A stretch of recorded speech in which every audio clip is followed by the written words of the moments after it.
এবার জামিনে মুক্তি পেলেন বিএনপি সরকার আমলের সাবেক স্বরাষ্ট্র প্রতিমন্ত্রী লুৎফুজ্জামান বাবর। চালচলন থেকে কথাবার্তা সবকিছুতেই ছিল তার আলাদা এক ধরন। ২০০৫ সালে সাবেক অর্থমন্ত্রী কিবরিয়া হত্যা, ২০০৪ সালে গ্রেনেড হামলা এবং চট্টগ্রামের ১০ ট্রাক অস্ত্র মামলায় তাকে মৃত্যুদণ্ডের সাজা শোনায় আওয়ামী লীগ সরকার। আমরা সকলেই জানি লুৎফুজ্জামান বাবর ভারত সরকারের কাছে বরাবরই ছিল এক আতঙ্কের নাম।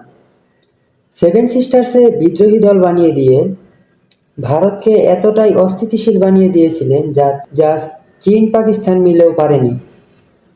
২০০৫ সালে ২৭ জানুয়ারি হবিগঞ্জ সদর উপজেলার বৈদ্যের বাজার এলাকায় এক জনসভায় গ্রেনেড হামলায় নিহত হয় সাবেক অর্থমন্ত্রী কিবরিয়া।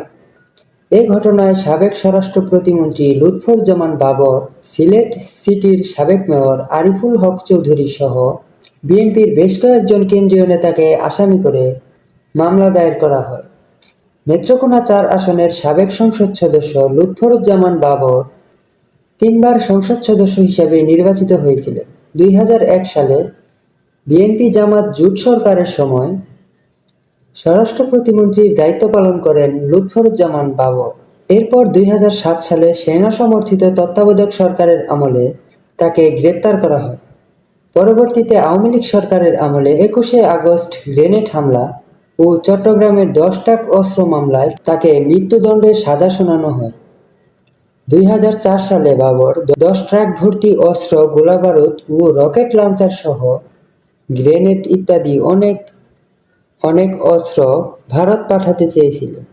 ভারতের আসাম, ত্রিপুরা, নাগাল্যান্ড, মণিপুর, মিজোরাম এবং মেঘালয় মূল ভারত থেকে আলাদা হতে চেয়েছিল, আর সেখানে আন্দোলনকারীদের ১০ ট্রাক অস্ত্র সরবরাহ করতে চেয়েছিলেন লুৎফুজ্জামান বাবর, কিন্তু শেষ পর্যন্ত তা সম্ভব হয়নি। বিএনপি সরকার ২০০১ সাল থেকে ২০০৬ সাল পর্যন্ত ক্ষমতায় থাকার সময় যেসব ঘটনা ব্যাপক আলোড়ন এবং সরকারের মধ্যে অস্বস্তি তৈরি করেছিল, তার মধ্যে অন্যতম হচ্ছে চট্টগ্রামের ১০ ট্রাক সমপরিমাণ অস্ত্র উদ্ধারের বিষয়টি। বাংলাদেশের ইতিহাসে সর্ববৃহৎ ১০ ট্রাক অস্ত্র এবং গোলাবারুদের চালান আটক হয় ২০০৪ সালের ১লা এপ্রিল। অস্ত্র খালাস হওয়ার সময় পুলিশের হেডকোয়ার্টারে এসব অস্ত্র আটক করা হয় এবং সকলেই মনে করেন এর জন্য লুৎফুজ্জামান এর সাথে জড়িত আছেন।